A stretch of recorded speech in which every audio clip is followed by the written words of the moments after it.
polo down with the rock chain. Woke Kanye. Okay, you can't do it that way to reach. I didn't like that Kanye. Really? You didn't like College Dropout? I like experimental. No, I loved it, but I didn't like that Kanye. But what I'm saying is, I saw what was happening on late registration. And I think he saw it too. And that's why I love I can relate more to late registration than any other album. That and My Beautiful Dark Twisted Fantasy, which was a classic. Matter of fact, hold on. I'm gonna say this right now. We need to have you come back here because I want to have a debate on Good Kid, Mad City versus My Yes, and I know every song. I just bumped it. And I think Good Kid, Mad City is better.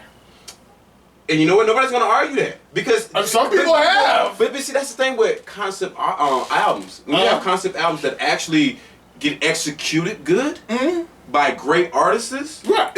When you don't have to, when you don't have to skip interlude, and the interlude is a part of the whole picture, right? When the outro is like 8 minutes long, and you're listening all the way down to 8 minutes 12 seconds, like. Wow, that was I had to absorb that because honestly, before he made Good Kid, Mad City, I was for the longest bumping Section 80. Section 80. Oh my God! And before that, what was it? He had a project before that.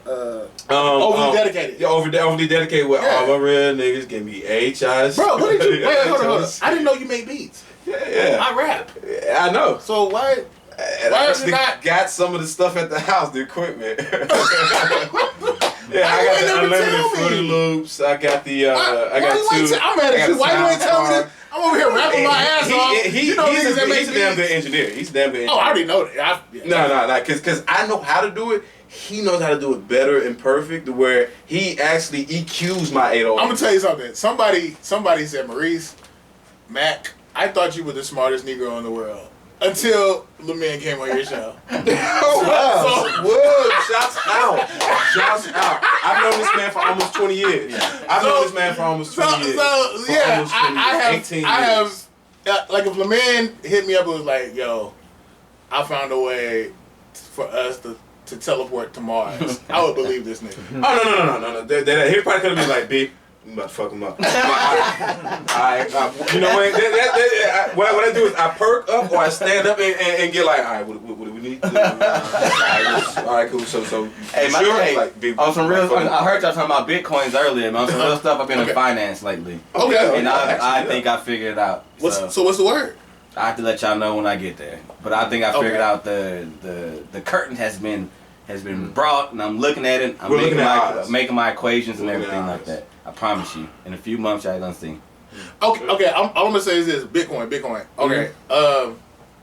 What makes me nervous about Bitcoin, and we all know that the dollar is not backed by anything. It's really quickly diminishing. We agree. Yeah, it's fiat. Yeah, so it's like people just agree that it has value, but within itself it has no value. But what I've heard, like, I don't know a whole lot about blockchain technology. I'm still learning. Mm-hmm. But to my understanding, Bitcoin could go right or left at any moment. And I since felt that. The first time. I mean, you could put like a whole bunch of money and then that shit just disappear. Or you could just strike it. But that's the thing about what the market is a gamble. I mean, I've heard there's a well-known left tackle in the NFL right now that actually put in his contract clause half of his millions in money for his contract that's fully guaranteed would be in exchange for Bitcoin, which was crazy. So they actually brought the numbers down. 2.575 million, they said, were actually, of that, half of that was Bitcoin. Wow. Automatic. But that's a lot of faith right there. When you have like that, that's money. That's house money. I can't play with. I don't have the means because you're already getting paid to do this. But then you're dipping dabbling in that, and the financial trading and bitcoins and cryptocurrency and everything is just kind of dependent on, like, it could be this. It could go left or right. Is it even real though? I mean, that's the thing. Like, what really is Bitcoin cryptocurrency, and how do we gain from that? Well, you know, not even gain. How can we constantly gain?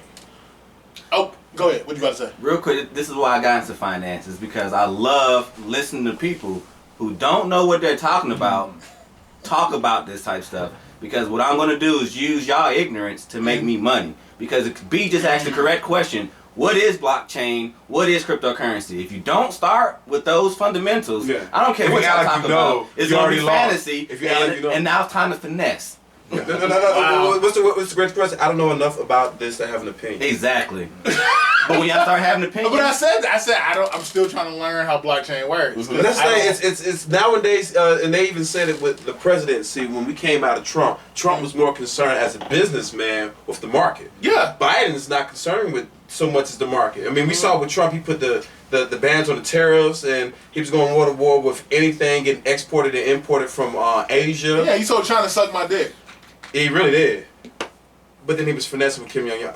That's another neither here. Okay, all right. but that's the thing though, is when you see trends like that early that nobody's really talking about, but they constantly have these articles and these topics about it, these talking topics about it, and MSNBC or CNN Finances or Fox News, which is not real news, Fox News. When they I talk appreciate about Fox News though. Because they're real? No. I guess, my thing is this. A fundamental premise. I mean, we're in the economics arms race. Since we got off the boat, 1619, we have been in the economics arms race with white supremacy. I don't care what nobody says. Mm-hmm. And I guess my thing is... I like your view on that. I need to know what people who don't look and think like me think. Fox News is telling me, what is a fundamental premise of war? Know thy enemy, know thyself, Sun Tzu. Mm-hmm. I see what my enemy is thinking. You know what I'm saying? So I don't. I like that. See both sides of the fence type thing. Yeah, and the thing Chameleon. is, yes, and I'm a student. I'm a disciple of Dr. Amos Wilson, and one of the things he said is we're black people. He wrote the blueprint for Black Power. It's like about 3 Bibles. Book is super thick. It's hard to get.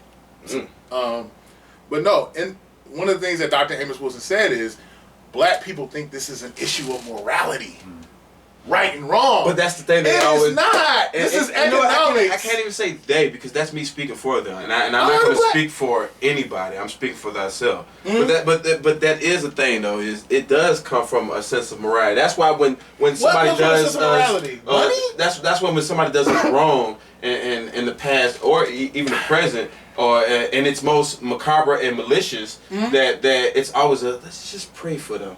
Let's just care about them. No. But let's just they don't know. They're not good people. Just okay. 2 things. Black people are the most morally sound people on this fucking planet. Not necessarily in how we deal with each other, but in greater society, we are very moral. Why?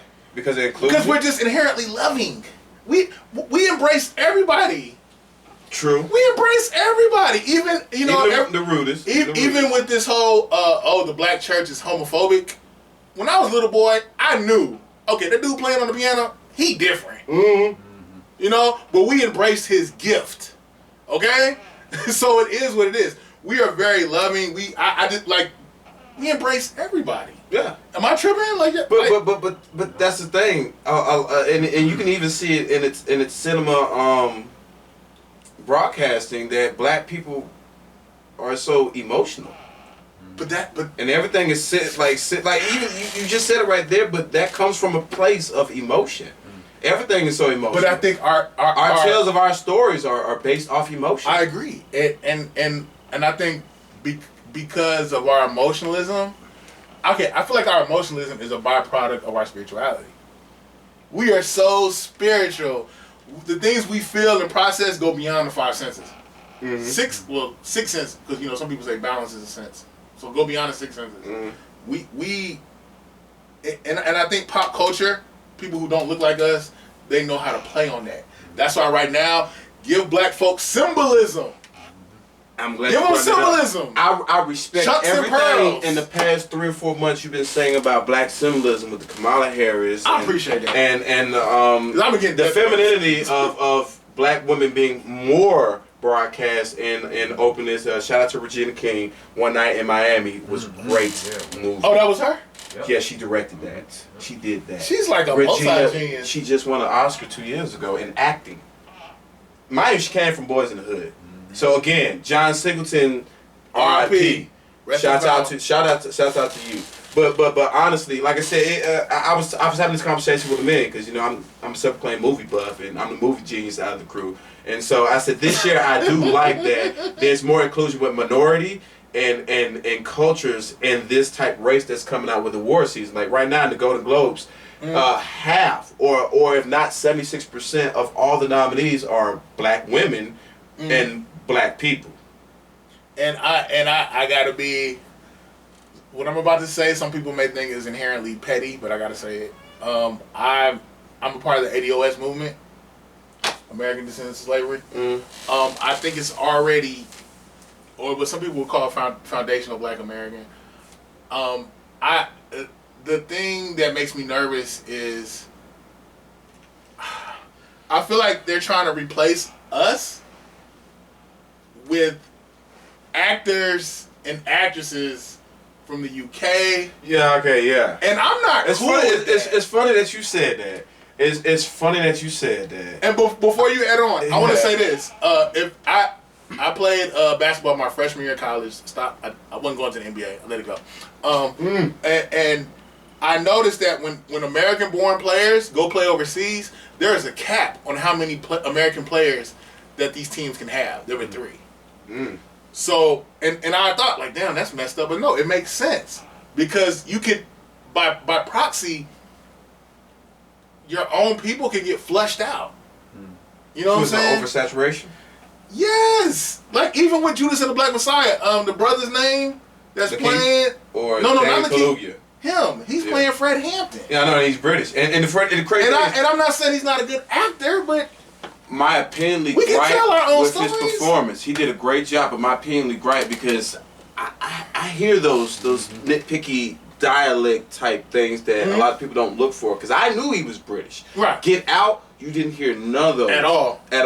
And that one, he struggled with that Southern Chicago mixed type accent, and you kept almost hearing because he had that Southern drawl. When that British accent was coming out, Black Panther Party. Yeah. So he did a great job, but I see why the critics are more open on Lakeith. Now Lakeith was Lakeith is a beast. Lakeith came out of nowhere, personally, because up until Atlanta, we all know about Atlanta. Yeah. Up until Atlanta, nobody. I remember seeing him in a music video. Do you know how he got into acting? Explain. He Googled, "How do I become an actor?" That's what's up. He Googled it, and to whoever's watching this, understand it. As of 2021, ignorance is a choice. I am in nursing school right now. I Googled, okay, what books do I need to give me a foundational understanding of biology, anatomy, as well as physiology? Before class even started, I was above the curve. So as of 2021, ignorance is a choice. Anything you want to learn and know about is at your fingertips. It is. One of the greatest inventions, we talk about God, war. Yeah. Cell phone. And shout out to my mama, because I love you, Dorothy. Also, shout out to dictionary.com. If there's a word, I'm being so honest. If there's a word that you're unsure of how to use, if you're using it improperly or incorrectly, or you're not spelling it right, keep dictionary.com on your home page, because I shit you not, it is always on time and clutch. The true smart people know this hack. The true smart people know this hack. But back to my mama. My mom said that there's going to be an impasse where technology connects us deeper to the spiritual realm. Like Ghost in the Shell? I don't know, bro. I mean, we can actually, not just go to the shell, Total Recall. We can actually make realities for ourselves using technology and have a soul sense of it. Yeah, and what is it? Like sensory. And the thing, and I'm really trying to understand, because I always looked at medicine as like something that's recession proof. It's gonna always be needed. You're gonna always need doctors, whatever. But with Elon Musk and his Neuralink I think the technology is called Neuralace, but Neuralink is what's unique to Elon Musk. And pretty much, he wants... Yeah, this is a backwood, but yeah. Anyway, I'm just trying to use this as an example. Like, this would be like a jump drive that could be implemented into your limbic system. So pretty much, I need somebody who knows everything there is to know about chemistry. Put it on the jump drive. So we're gonna have modified implants in our brain. On some Manchurian candidate shit, yes. Yeah, and we're gonna automatically just download or jack right into whatever. But then, do we want AI to be like, we already there. Dime Tech and Skynet? We already there. I mean, even in this fantastical, stuff like that is very true. Yeah. Because right now technology is getting into this beast mode place where the possibilities are endless. Yeah. Genetics, like you said, biology. CRISPR. Yeah, how we can make designer babies. I mean, did you see the Super Bowl commercial? We can vacation to space. Like, are you crazy? Like, that was crazy saying that they advertised that. I mean, the only thing that was missing was race. I'm gonna say this, man. I had a Mason told me this a long time ago when I was a little boy. He said the best way to hide something is put it right in somebody's face. Or a book. That too. But like, everything we need to know is readily there. You just have to be paying attention. Some people think it's crazy that I say this. At least one day a week, I have a by myself meeting. And by that, I sit down. Okay, Maurice, why do you believe what you believe? Why are you thinking what you're thinking? Like a self-breakdown. Yeah. Is there any error in your thought process? I like that. Because there are so many people. And the thing I love about this whole quarantine, are we in it or out it? I don't know. We're hopscotching it. We're going back and forth. And the thing that I love about it is it has forced a lot of us to sit down and think about what the fuck we're doing. It's also forced a lot of us that wanted to mask and hide their mental health issues that haven't really come to terms with to actually like get it exposed and get it out. Because I'm gonna be real with you. What up? And going through last year with the isolation and stuff, it was very limited for me that I'm a very